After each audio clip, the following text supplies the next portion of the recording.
AMD's Ryzen CPUs are killing it right now.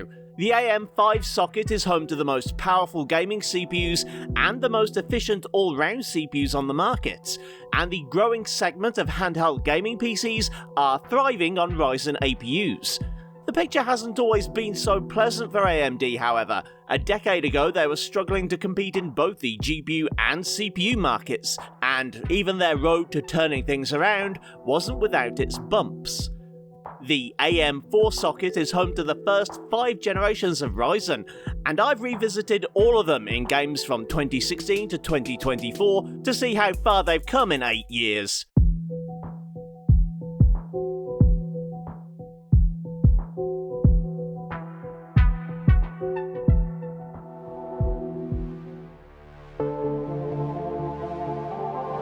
This video is made possible by AliExpress. I bought all of the Ryzen CPUs I've tested in this video from them over the course of the last few months. They sell used and OEM stock CPUs from both AMD and Intel, including rare models that aren't often seen in the UK, and at competitive prices. British viewers can use my discount codes on screen to get yourself a bargain on our 5700X 3D, which is linked in the description along with all the other Ryzen CPUs featured in this video, because, hey, maybe you want to build up your vintage AM4 collection, I don't know. Also, you can join my team as part of the Team Up cashback promo. The cashback amount starts at 2%, but the more the team spends, the more cashback we get, all the way up to 10%. The more you buy, the more you save. The more you buy, the more you save. Check out the link in the description and scan the QR code on screen now to join the team. The AMD Ryzen series of CPUs first hit the market in 2017 and marked a major change for the company. The previous decade had seen Intel continue to dominate in gaming and productivity, leaving AMD's only notable successors in the low-budget and iGPU-based markets. They'd been trying to make 6 and 8 core mainstream CPUs a thing for several years, but the results had been somewhat mixed. It didn't help that the DX11 gaming ecosystem had favoured fewer strong cores over the multi-threaded approach of DX12 and Vulkan, but even clocking their beefy FX chips up to 5 GHz didn't justify the amount of power being consumed or the heat being kicked out as a result. Ryzen didn't initially focus on the gaming market. The first iteration of the architecture was more commonly compared to Intel's expensive Broadwell E high-end desktop range. The Ryzen 7 1700X was one of 3 8 cores in that first generation of chips for the AM4 sockets, with the difference between them amounting mainly to maximum boost frequency. Unlike many of the Intel competitors in both the desktop and HEDT lineups, every Ryzen chip had an unlocked multiplier, and could overcome many of the clock speed differences with a couple of clicks in the BIOS of a compatible B350 or X370 motherboard. Alas, there wasn't much to be gained with these first-gen chips. The 1700X had a max boost of 3.8 GHz, and all I managed to achieve through overclocking was an extra 100 MHz above that. Another weak spot in the early days of Ryzen was memory compatibility. QVL lists became required reading, and initially it wasn't possible to get these memory controllers to run much beyond 3000 megatransfers. In the intervening years, there have been plenty of updates, which mean that I was able to run my test kit of T-Force Dark at its profile speed of 3600 with a cache latency of 14, and that's going to help a lot in the benchmarks as Ryzen's always lived or died on memory performance. Released the following year, the Ryzen 2700X was not a generational leap from the 1700X. It did see a step down from 14nm to 12nm fabrication, which facilitated some higher clock speeds, and the base memory frequency was raised from 2666 to 3000. But aside from those improvements, the whole 2000 series was more of a bug fix than a revelation. Once again, I had no trouble running my memory at its rated 3600 CL14, but overclocking only took the core frequency up to 4.2 GHz. 2019's Zen 2 architecture was the big step up for AMD. In the intervening years, Intel had responded to the threat of Ryzen by bringing their own mainstream 6 and 8 core CPUs to market. Though stuck as they were on 14nm, they were still spinning their wheels with the 9th generation i9s. Ryzen 3000 brought the Ryzen 9 SKUs over to the AM4 socket, dropped the lithography to 7nm, and increased level 3 cache sizes.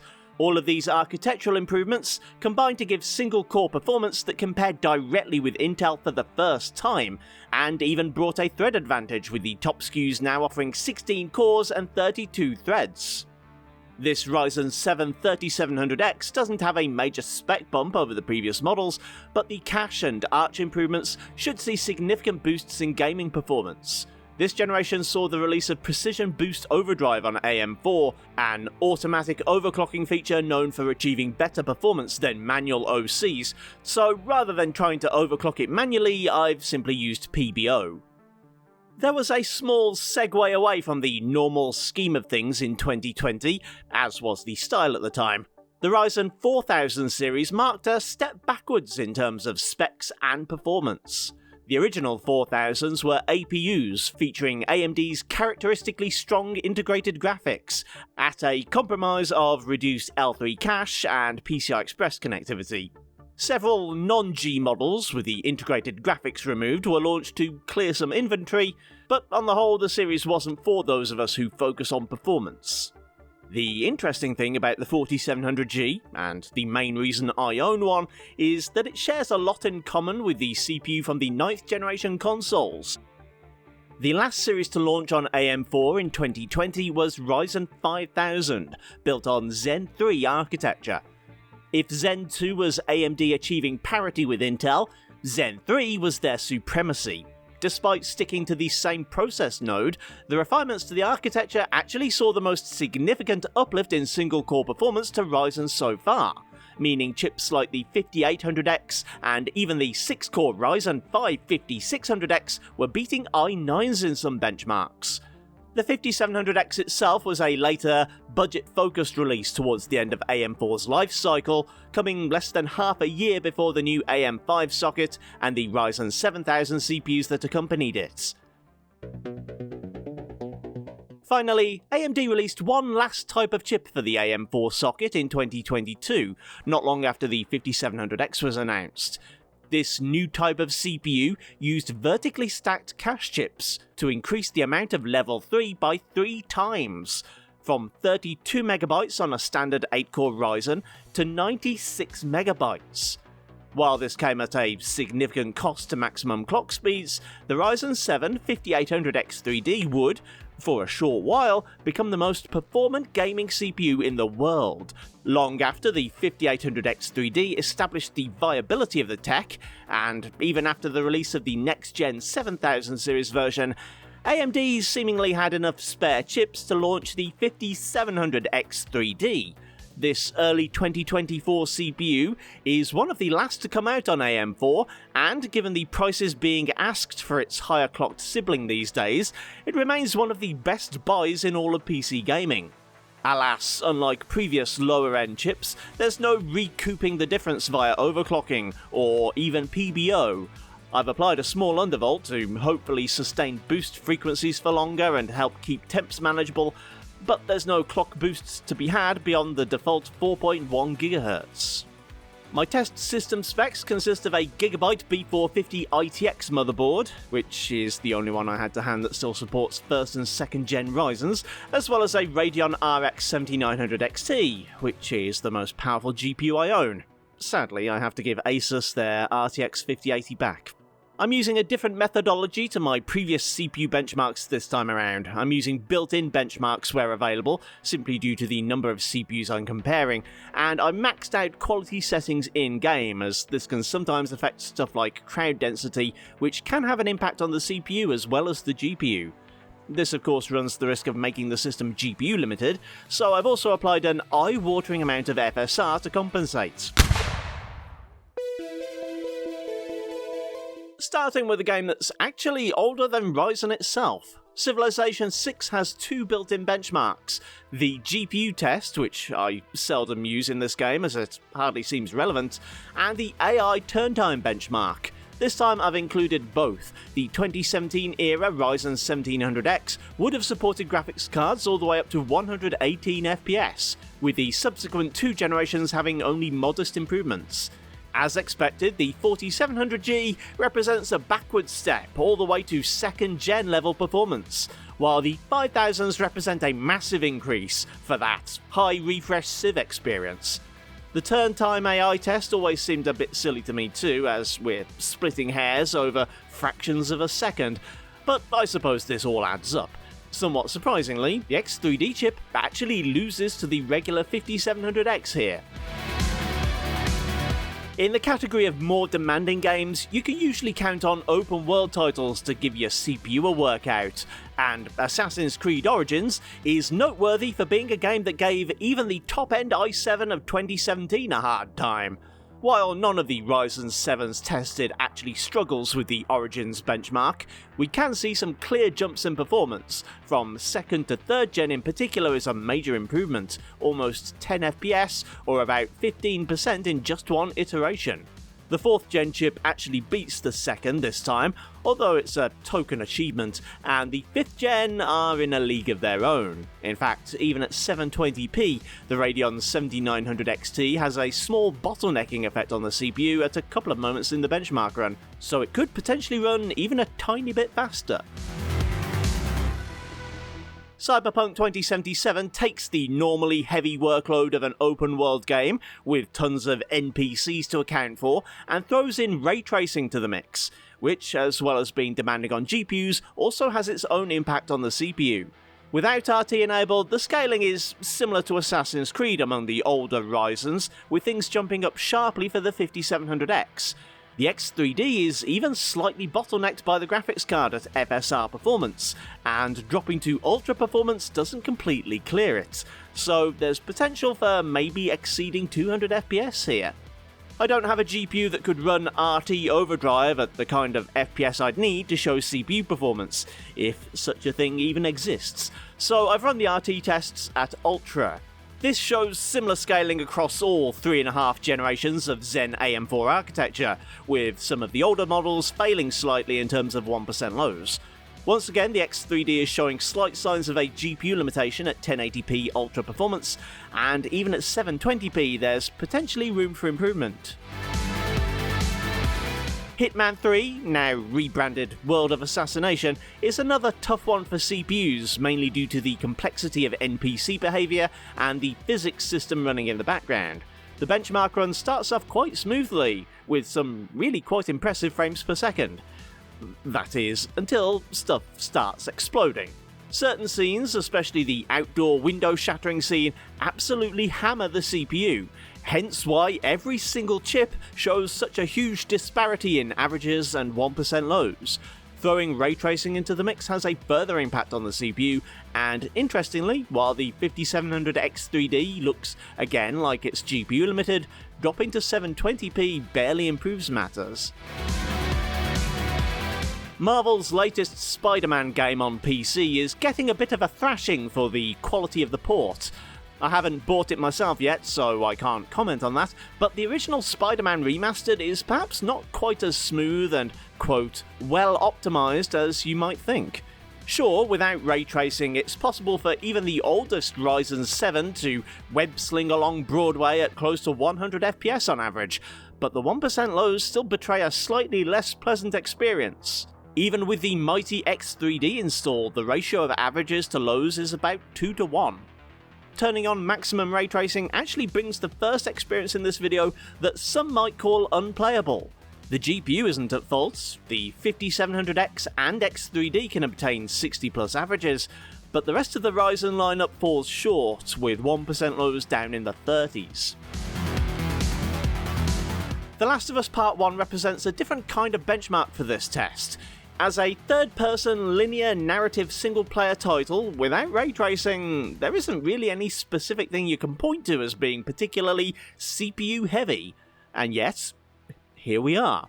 The 1700X through to the 3700X are all somewhat limited. None of them fail to hit 60 FPS, but likewise, none of them will be up to the task of hitting a higher refresh rate either. The 5700X can manage 100 FPS, while the X3D has the same problem as before. The GPU looks like it's limiting the CPU to 126 FPS, but dropping from 1080p performance to 720p ultra performance only adds one single frame, and there's no chance this 20GB GPU is VRAM limited at these settings, so I don't think the 5700X 3D can actually get any higher than this. Not every modern game is quite as puzzling, however. While Baldur's Gate 3 is not that heavy on CPUs in dungeons and in the open world, in the city of Baldur's Gate itself, the sheer number of NPCs can hit the CPU particularly hard. Once again, the older models, including the cut-down 4700G, are below the 60 FPS mark here, with 1% lows down in the 30s. The pair of Zen 3 chips can remain above 60, with the X3D's rather small lead showing that this game doesn't particularly value cache as much as some of the others I've tested. Another game which has a very good reason for needing some serious CPU horsepower. I benchmarked Space Marine 2 in an early swarm attack by Tyranids, which means a lot of AI-controlled characters on screen at once. The CPU-heavy nature of this game has kept me from including it in GPU benchmarks, because, as channel regulars know, I usually use a Ryzen 5 for testing older and cheaper graphics cards. The 1700X and 2700X dip well into the 50s here, with the 4700G only just passing the 60 average mark. The 5700X 3D, meanwhile, beats the regular X model by a good 15%, almost reaching 100 FPS. At first glance, one might think Starfield has a reason to be as demanding on CPUs as it is. City areas like New Atlantis, Neon and Aquila have a lot of NPCs roaming around, and that usually indicates more work for the CPU to do. Many of these are not open world areas, however, with Neon and New Atlantis requiring multiple loading screens to cross the whole city, so many people have suggested this high CPU usage is a result of Bethesda continuing to use an engine that's based on very old tech. The reason I bring this up is because New Atlantis is more demanding than Cyberpunk's Night City, a vast, contiguous open world zone with loading screens only when using fast travel. Only the 5000 series can achieve consistently above 60 FPS, and it doesn't even have the excuse of ray tracing to fall back on. This is a completely rasterized game that, at least among AMD CPUs, requires a 5700X or better to maintain a constant 60 in every map. Of course, the traditional area where CPUs are most highly valued is among sweaty FPS players. Counter-Strike 2 still runs on DX11, but also still managed to utilise multiple threads, and while a non-CS2 player might think a couple hundred FPS is perfectly cromulent for a satisfactory gaming experience, you'd be dead wrong. The Ryzen 1700X, 2700X and 4700G are all running between 144 and 160 FPS. Absolutely pathetic numbers for any half-serious CS2 player. Even a 240Hz peasant would struggle with these chips. The 5700X is barely acceptable, running at about 270 FPS most of the time, but the X3D is the only AM4 CPU for real gamers. That or the 5800X 3D, of course, but at today's prices you might as well upgrade to AM5 at that point.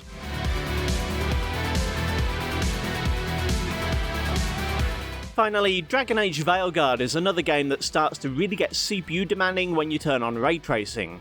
Without it, everything's running perfectly well, with even first and second gen chips capable of smooth frame rates. In fact, the different generations of chip perform quite similarly to each other. The 1700X and 2700X are roughly matched, as are the 3700X and 4700G. The 5700X 3D is, once again, slightly hampered by the GPU, and dropping resolution shows there's even more room for improvements. The 7900 XT is still holding things back even at 720p ultra performance.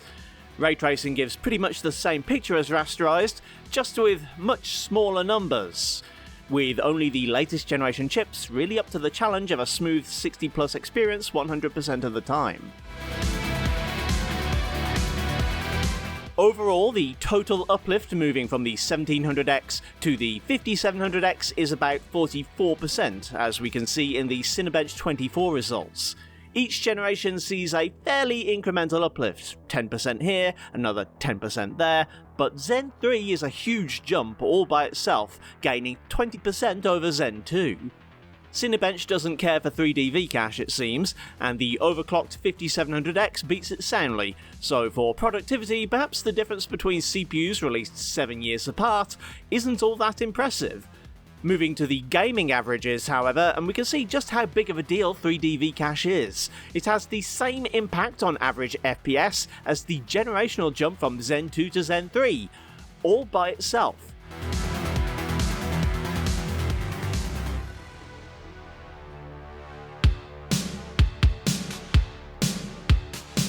Part of the marvel of the AM4 socket is its longevity. Someone who bought a good quality B350 or X370 motherboard in 2017 could still be using it today, upgrading from a first generation Zen chip that would have suffered from below average gaming performance even in its heyday, to a Zen 3 chip with 3D V-cache that could happily be paired with a cutting edge graphics card in 2025. If you're a veteran gamer, you might not think that's anything special. Sandy Bridge i5s were renowned for their long life in gaming, only being stymied slightly by AVX2 instructions and the DX12 API. But there's a difference. Old Intels remained relevant because games weren't taking advantage of the CPU quite as much as they do today, and upgrading them to meet the needs of the 2020s isn't really possible without also upgrading your motherboard and RAM. AMD's gaming CPU philosophy from Zen 1 to Zen 3 has completely evolved from focusing on multiple cores and threads to stacked 3D V-cache and precision boost overdrive. And someone who invested in the system in 2017 could still be reaping the rewards today. A lot of people would argue that the existence of the 5700X3D and the 5800X3D is a good reason not to upgrade to a newer platform, and it's hard to argue with that logic. DDR5 and PCIe are the only real technological differences between AM4 and AM5 that could potentially affect gaming performance. And right now, I think it's still too early for those. It even looks like this brand new generation of PCIe 5 graphics cards isn't going to be a significant upgrade over the last, so it could be at least a couple of years before we see a GPU that's worth switching systems for. Of course, I'm being somewhat hyperbolic. I don't have a good enough graphics card myself to do a fair comparison between the top-end AM4 and AM5 gaming CPUs right now, though if that changes, I might have to make one. My experience so far, though, is that even a Ryzen 5 7500F can come close to, or even exceed, the 5700X3D in many games, and I'd expect the 7800X3D and 9800X3D to do even better. Still, the story of the little budget CPU for the ancient AM4 socket that challenges modern cutting-edge monsters is a pretty compelling one, especially in an era where planned obsolescence seems to be the order of the day. Will we see the likes of AM4 again? Who knows. Part of AM4's advantage is that it had a fairly weak start compared to the desktop offerings from Intel at the time, and had a lot of ground to cover to catch them up. Meanwhile, AM5 launched at a dark time for its blue competition, and perhaps that advantage might make AMD a little too comfortable, and a little less inclined to be as thoughtful towards their customers. Thanks again to AliExpress for sponsoring the video. Don't forget you can pick up any of the featured CPUs at the links below and get a further discount using my codes on screen. And if you scan the QR code, you can join my team to earn cash back in the form of store credit. No risk, just rewards. Join now and earn up to £500. Thanks for watching, kindly do the usual YouTube things if you feel so inclined, and I'll see you next time.